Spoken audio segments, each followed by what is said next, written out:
सियासत आपके बस का काम नहीं है। जवानी में बेवा होना कोई अच्छी बात होगी? भैरू, मैंने कच्ची गोलियां नहीं खेली, कुछ वार पीठ के पीछे भी किए जाते हैं। जल्दी उस शख्स से रिलेटेड सारी इन्फॉर्मेशन आ जाएगी हमारे पास। और ऐसी कॉल्स तो हजारों आती हैं हमारे पास, आखिर हम पॉलिटिशियन हैं। राफे ने मुझे कमरे में बंद कर दिया और मेरे ऊपर हाथ उठाया है। जलसे की तारीख नहीं बदली जाएगी, जलसा तो उसी दिन होगा।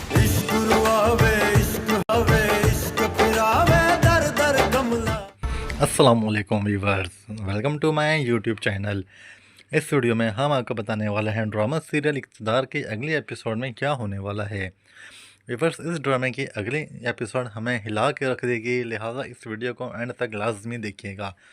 व्यूअर्स, इस ड्रामे के अगली एपिसोड में आप देखेंगे कि मेहरुन्निसा को एक अननोन कॉल वसूल होगी जिसमें कि शाहनवाज़ को मारने की धमकी दी जाएगी। उसे कहा जाएगा कि तुम लोग अपनी सियासी सरगर्मियाँ फौरी तौर पर मुअत्तल कर दो, ऐसा ना हो कि तुम भरी जवानी में ही बेवा हो जाओ। मेहरुन्निसा उसको बंदे को पूछने की बड़ी कोशिश करेगी, मगर वो बंदा उसे अपना आप कुछ भी नहीं बताएगा और फौरी तौर पर फ़ोन काट देगा। व्यूअर्स, जब जैसे ही वो ये बात शाहनवाज़ को बताएगी, शाहनवाज़ भी को बिल्कुल भी परेशानी नहीं होगी और वो मेहरुन्निसा को यही समझाएगा कि तुम मजबूत बनी रहो, ऐसी कालें हमें रोज़ मिलती रहती हैं और तुम इस चीज़ की बिल्कुल भी फ़िक्र ना करो, तुम सिर्फ़ और सिर्फ अब अपनी इलेक्शन कैंपेन की तरफ ही ध्यान दो। मगर वो शाहनवाज़ को कहेगी कि इस कॉल को भी हम ट्रेस करेंगे, लेकिन हम इसे ईज़ी नहीं ले सकते। फिर दूसरी तरफ आप देखेंगे कि अमल की भी कि सरगर्मियाँ बहुत ही तेज़ शुरू हो चुकी हैं और वो अपने बाप के साथ मिल के अब शाहनवाज़ के ख़िलाफ़ इलेक्शन लड़ना शुरू कर दिया है उसने। शाहनवाज़ बहुत ज़्यादा समझाया है मगर वो नहीं मानती किसी भी बात को। व्यूअर्स, आप देखेंगे कि जब ये बात अमल को पता लगेगी तो अमल ये बात अपने बाबा को बताएगी कि शाहनवाज़ को कत्ल की धमकी मिली है, ऐसा ना हो कि हमारे पे इल्ज़ाम आ जाए और हम इलेक्शन हार जाएं। जिस पे अमल का बाप बोलेगा कि कोई बात नहीं है, कुछ वार हमें पीछे से भी करने चाहिए, लेकिन तुम बेफिक्र हो, ऐसा कुछ भी नहीं होगा। विवश अमल अमल का शौहर अमल को मना करेगा कि अब तुम किसी भी जलसे में या इलेक्शन कैंपेन में किसी भी हरगिज़ ना शामिल हो। जो कत्ल की धमकी उसे मिली है, अगर जो उस पर हमला हो गया तो ऐसा ना हो कि हम ही पकड़ा आ जाएं। लेकिन अमल कहेगा कि किसी सूरत नहीं, हमारे जलसे की तारीख़, हमारे जलसे का टाइम कभी भी नहीं बदलना चाहिए और हमारे पहला जलसा है और ये बेहद कामयाब गुजरेगा।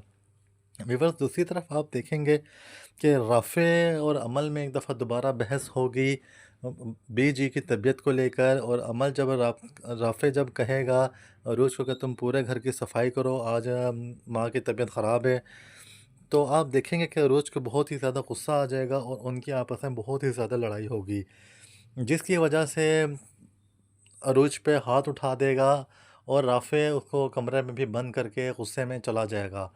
अरूज बजाय सब्र करने के, अरूज फ़ौरी तौर पे अपने माँ बाप को फ़ोन करके फ़ौरी घर बुला लेगी कि राफ़े ने मेरे पे हाथ भी उठाया है और मुझे कमरे में भी बंद कर दिया है, लिहाजा आप फ़ौरी तौर पे आएँ और मुझे इस जेल से निकाल के लेके जाएँ यहाँ से। जैसे ही वो अरूज का ये फ़ोन सुनेंगे, वो उन्हें भी बहुत ही ज़्यादा गुस्सा आएगा और वो फ़ौरी तौर पे अपने घर से निकल पड़ेंगे उसके घर जाने के लिए। व्यूअर्स, जैसे ही वो उसके घर पहुंचेंगे तो उन्हें अमल को इस तरह कमरे में बंद देख के बहुत ज़्यादा परेशानी होगी और वो अमल को कहेंगे कि अरूज को कि तुम किस तरह कमरे में बंद कैसे कर सकता है राफ़े। राफ़े उन्हें बहुत समझाएगा कि ये हमें बहुत तंग करती है, मगर वो उसकी कोई बात नहीं सुनेंगे और वो अरूज को लेके अपने घर चले जाएंगे। व्यूअर्स, दूसरी तरफ आप देखेंगे कि जब शाहनवाज़ अब दूसरे अपने जलसे की तरफ जा रहा होगा तो मेहरुन्निसा कहेगा कि मैं भी तुम्हारे साथ जाना चाहती हूँ। शाहनवाज़ उससे मना करेगा, नहीं तुम मेरे साथ ना आओ, मैं अकेला ही जाऊँगा। लेकिन फिर वो मेहरुन्निसा को अपने साथ लेके जाएगा और वो मेहरुन्निसा कहेगी कि हमें चूँकि कत्ल की धमकी मिली हुई है, इसलिए मैं चाहती हूँ कि हमारे साथ सिक्योरिटी फोर्सेस भी ज़्यादा हों। तो आप देखेंगे कि वो बिल्कुल भी फ़िक्र नहीं करेगा धमकी की और वो अपनी इलेक्शन कैंपेन पूरे ज़ोर शोर से जारी रखेगा। व्यूअर्स, दूसरी तरफ आप देखेंगे कि अमल की भी अब इलेक्शन कैंपेन शुरू हो चुकी है और अमल भी अब इलेक्शन जीतने के लिए बहुत ही ज़्यादा पुरुम्मीद नज़र आएगी।